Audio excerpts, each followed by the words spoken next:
आप सभी बंधुओं को प्रणाम। बंधुओं, खरवारों की उत्पत्ति कैसे हुई, जितना विवादास्पद है उतना ही विवादास्पद है खरवारों की उत्पत्ति कहाँ हुई।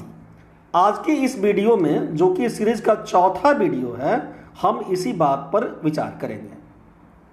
खरवारों की उत्पत्ति के संबंध में एक मान्यता है कि खरवारों की उत्पत्ति मनु वैवस्वत के छठे पुत्र करुष से हुई। ऐसा कहा गया है कि करुष की संतान कारुस, कारुवार और कालांतर में खरवार हो गई। कारुस की संतान वही होगी जहां करुष ने अपना राज्य स्थापित किया होगा। पुराणों के अनुसार करुष को राज्य स्थापित करने के लिए प्राची का देश मिला। यह क्षेत्र काशी से पूरब और गंगा से दक्षिण समुद्र तक का क्षेत्र माना जाता था। पारजीटर महोदय का मानना है कि सोनभद्र किसी युग में कारुषों के अधीन रहा होगा। वे कारुष साम्राज्य का विस्तार सोन नदी से होते हुए रीवा जनपद तक मानते हैं और पूरी कैमूर घाटी को इसमें शामिल करते हैं। बीसी लॉ कारुषों के अधिवास को 4 स्थानों पर मानते हैं।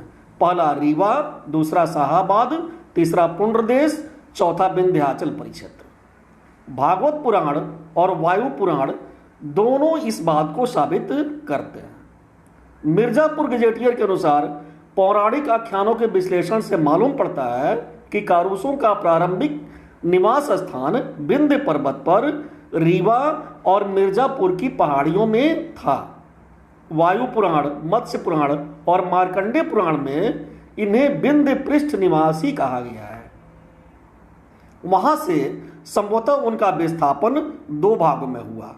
पहला दल मालवा की ओर गया, जिसे ब्रह्मांड पुराण में दशर्ण और अवंती के नाम से वर्णित किया गया है। दूसरे दल ने भोजों का अनुसरण किया होगा, जो मिर्जापुर से शाहाबाद, पलामू और सिंहभूम में व्यवस्थित हो गए। इस तरह से खरवारों का उत्पत्ति विंध्य पर्वत पर रीवा और मिर्जापुर की पहाड़ियों में ही होना चाहिए। लेकिन मिर्जापुर सहित सभी जगह के अधिकांश खरवार अपना उद्गम स्थान खैरागढ़ को ही मानते हैं। लेकिन यह खैरागढ़ कहाँ है बता नहीं पाते। जब कुछ शोधार्थियों ने क्षेत्र सर्वे किया, तब मिर्जापुर के कुछ खरवारों ने बताया कि खैरागढ़ संभवतः उस समय के अजानगर और वर्तमान अयोध्या के आसपास रहा होगा। उनका कहना था कि वहीं से हमारे पूर्वज अलग अलग स्थानों पर गए। इसकी पुष्टि में शोधार्थियों ने पाया कि ये लोग अपने को रघुवंशी मानते हैं और जन्म से लेकर 13वीं तक हर संस्कार में उनके यहाँ रामायण का पाठ होता है।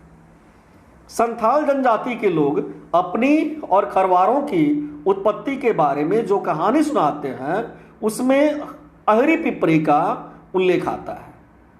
अहरी पिपरी की पहचान नेस्फील्ड महोदय ने मिर्जापुर जनपद के चुनार के पास की पहाड़ियों, जहां चेरो शासकों का गढ़ था, के रूप में की है।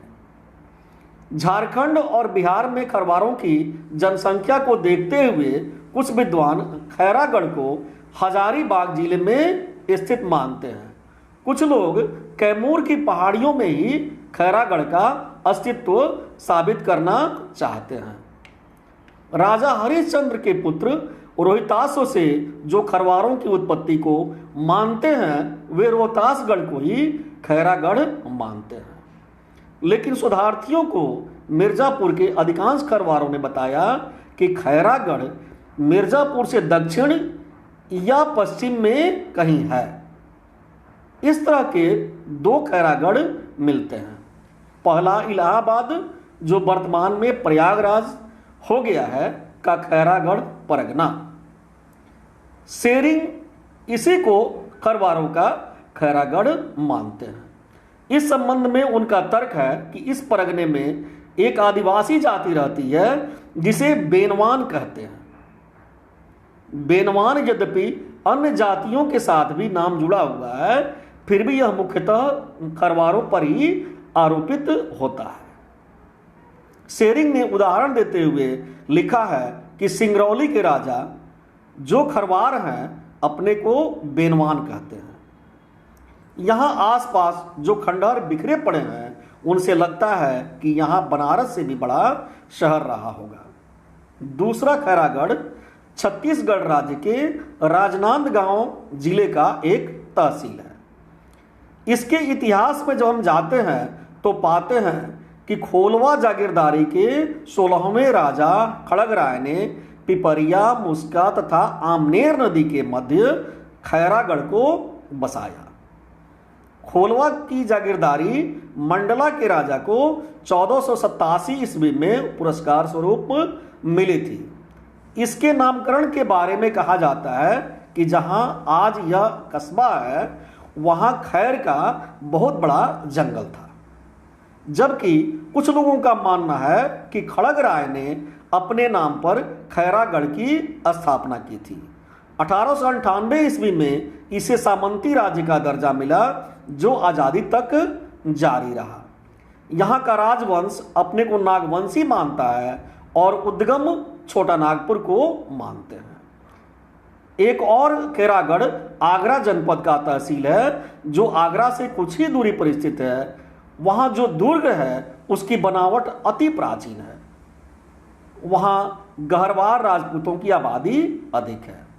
बहरहाल जो भी हो, लिखित साक्ष्य के अभाव में हम केवल अनुमान लगा सकते हैं। वन्य क्षेत्र की इस जनजाति का उद्गम स्थल निश्चित रूप से वन्य क्षेत्र ही होना चाहिए, लेकिन आश्चर्य की बात है कि कुछ खरवार ही ऐसा नहीं मानते। उनके बीच परंपरा से एक कहानी पीढ़ी दर पीढ़ी चली आ रही है, जिसके अनुसार खरवार कभी मैदानी क्षेत्रों में रहते थे और शासक जाति से थे।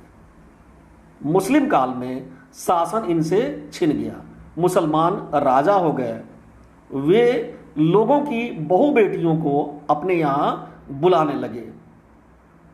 जब खरवारों की बारी आई तो वे लोग अपनी बहु बेटियों की इज्जत बचाकर जंगल में भाग आए। जिस समय वे लोग जंगल में आए उस समय आगरिया जाति के लोग जंगल में रहते थे और लोहे का सामान तथा कत्था इत्यादि बनाते थे। उन लोगों ने आपस में बैठक की और खरवारों के पास आकर कहा कि आप लोग राजवंशी हैं, ठाकुर हैं, अब से आप लोग ही हमारे राजा होंगे। इस प्रकार जंगल में खरवारों का राज हुआ।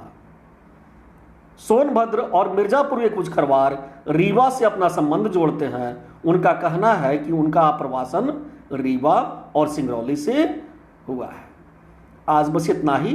अगले वीडियो में हम देखेंगे कि खरवारों का अन्य जातियों से क्या संबंध है और उनका आपस में अंदर क्या संगठन है।